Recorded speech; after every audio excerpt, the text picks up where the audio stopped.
Good morning, good evening, and good day. Welcome to Attack Power Gaming. Thank you for joining me here today. Today we're going to talk about how to not suck with your AT and support tabs.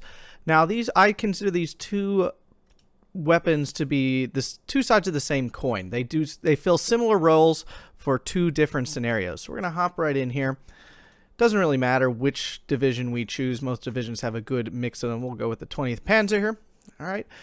And we're going to zoom right in here to our support and anti-tank tabs. Now, anti-tank is pretty self-explanatory. The weapons in this tab are designed to kill enemy armor and vehicles, and it does it quite well. The support tab, on the other hand, is a little bit more of a mixed bag, but for the most part, it's really focused on supplying high explosive support to your troops. Most of the weapons in your support tab are going to do only HE damage or very weak AP damage. So the most part, you're using this to support your troops with HE power, and you're using the AT tab to support your troops with AP power. These are very specific in their roles. Now, let's really quick zoom on into the support tab. Let's talk about what else we can find here. So as I mentioned, this is where you're going to find your heavy machine guns. You're going to find your towed assault guns, infantry guns, things that are designed to basically shoot at infantry and kill them as fast as possible. And these come in all kinds of different forms. You have some towed AT guns in this division. We have some just tanks, straight up tanks, but if we look over here, their AP is very, very low. Essentially, they can barely kill any other tanks, light tanks maybe. A lot of times they'll have heat shells, which are interesting because they do not lose penetration over a distance. So that's really important to note. If you haven't watched the tank video, how to be better with your tanks, that's a good one to watch, and you'll find out the difference between these different kind of shells. But the main reason for this tank is actually this HE shell here. It does 2.2 damage, which doesn't sound like a lot, but compared to a normal tank, if we hop over here to a usual Panzer IV and go to the HE, you can see that its damage is actually only 1.52. And most of the time, that actually means that this tank shell will not kill a unit. So if you shoot an infantry squad with a tank shell from a normal tank, it's not actually going to kill it. It's not even going to kill one guy. It might kill one guy the second shot, but it's very unreliable. When you use tanks like this, you have a chance of killing one or two enemy troops with each shot from this tank. So that's what these are for. And then you have your even heavier HE weapons. Here we can see a damage of 7.5. This will take 4, 5, 6 infantry troops out at a time, especially if they're out in the open. It's going to almost wipe out an entire squad of infantry when this thing hits. Also note, a lot of times these have really long range, so you can sit them really far back and do that damage. Also in the support tab, we find our supply. So if you need supply, you need extra supply. If you're using mortars, you're definitely going to want to bring in some supply. I like to try to have a supply in every deck, even if there's nothing dedicated that needs it. The worst thing ever is when you realize your troops have run out of ammunition and they're useless. But many people skimp on this because their troops don't last that long, so they don't need it. But if you're using any kind of artillery, mortars especially, because mortars don't come in with their own supply, you're going to need to bring that supply, or your mortars are going to be useless after a minute or two of use. And finally, we have our commanders down here, and these are really important. I always bring a commander. If I can bring the infantry version, the commandant in the German case, I always do. I don't like the tank and half-track versions. They're easier to find, and people will usually find them easier, and you can't get them as close to the front line. And not that you want these to be really close to the front line, but if you can take advantage of this aura of veterancy for, say, your AA, that can be really, really beneficial. So having these guys, it's a lot easier to hide them. It's a lot easier to move them. And they're also cheaper at the end of the day. They're a bit cheaper than their armored counterparts. So that's the other stuff you can find in the support tab. But we're going to be focusing on the HE support weapons in the support tab today. In the AT tab, we have 3 different kinds of AT weapons. We have infantry AT, which is usually in the form of a bazooka, a Panzerschreck, which are the same thing, just depending on your faction, or an AT gun, some sort of self-propelled rifle, an AT rifle of some sort. The bazookas and Treks are much more powerful. They'll kill any tank. If they're in range, they will kill it, and they miss very rarely. That 90% accuracy, I see a Panzerschreck miss once every 30 games, maybe. You can basically assure yourself a hit, unless they're suppressed. If they're suppressed, their accuracy goes way down. So we have our infantry AT. And then we have our towed AT, which is our basically AT guns that sit somewhere and shoot at things. And then you have your mobile AT that's usually on some sort of lightly armored chassis. There's also sometimes some super heavy armor tanks in here. Some special divisions have some really heavy anti-tank guns, tanks that can be used special in those situations. So those are the 3 types of AT guns we see in our AT tab. Now, how to use these weapons and not suck. And we're not going to really talk about the infantry AT per se, although a quick word on it. What you want these guys hiding out in buildings, hiding out in forests to ambush enemy armor when it comes around corners and such.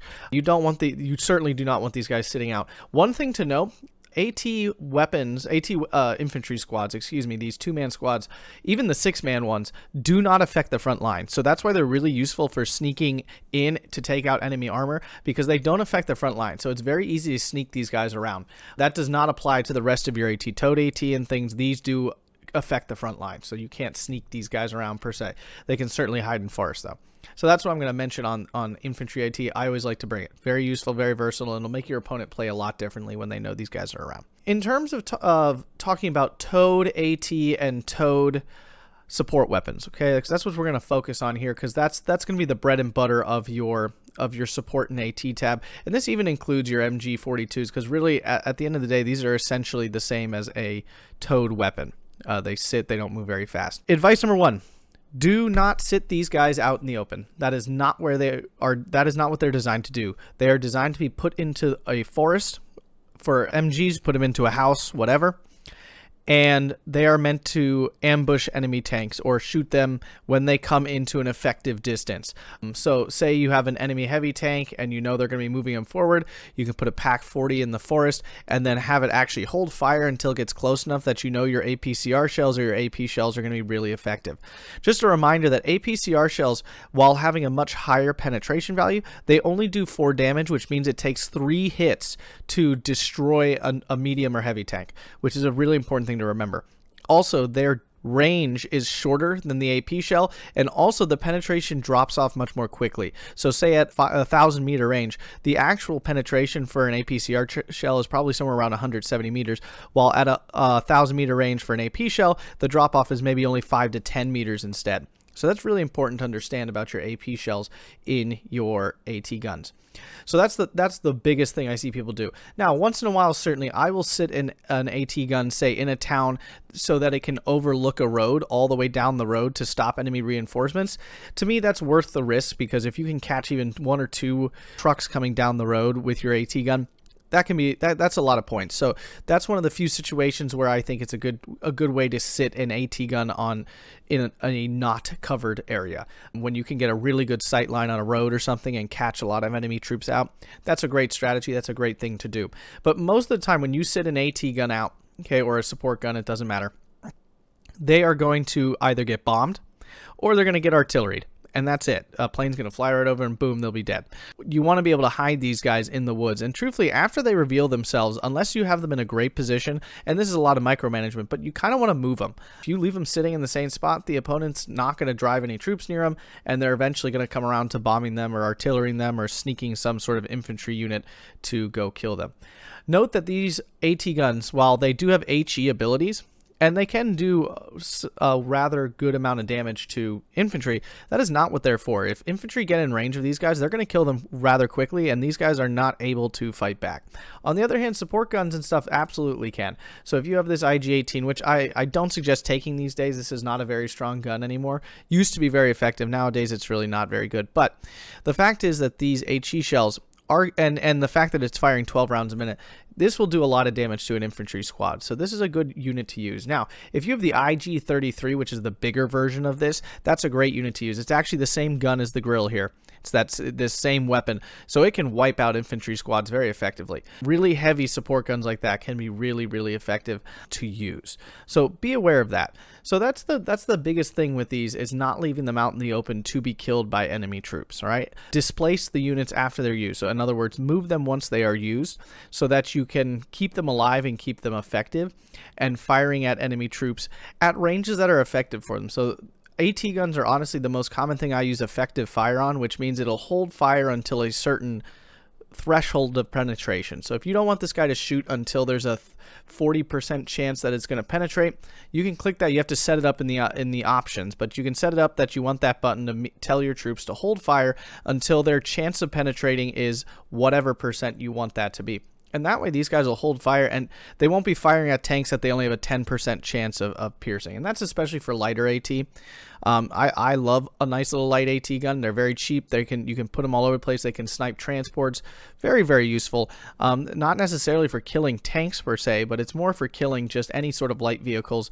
You'll discover very quickly that light vehicles, especially in the recon tab, we have none here, but light vehicles in the recon tab can be really dangerous and deadly. So if you have no counter to them at all, they can really wipe out a lot of your infantry. So these little AT guns can do a lot of damage to those troops. In terms of the support tab, I don't like to go overboard in this tab. Actually, having 2 cards of machine guns is a lot, in my opinion, usually. But a lot of people love machine guns and use a lot of them, especially with the allies. Using a lot of Maxim machine guns with the Russians can be really effective. I usually like to have at least 1 card. Machine guns can be very effective. If I have other options, I like to use them. These support tanks can be very good. Be aware that these can be very effective. They can kill other tanks. It does 100mm penetration at close range, so that is effective, but don't expect these to stand up to regular tanks. That is not what they're designed for. They will die very quickly. Also note this, like the grill here, has no AP weapon whatsoever, so this is for killing infantry. Now, it doesn't mean he can't shoot a tank, but remember we talked about in earlier videos, HE damage, while it can kill armor, it takes a long time. It's going to take a lot of hits. It's going to take a lot of damage to get those kills on those weapons. So that's how you more effectively use your support and AT weapons. Don't leave those out in the open, and you're going to find they're going to function very, very well. Thanks so much for watching. Consider dropping a like and subscribing to the channel for more Steel Division 2 content. Have a great day.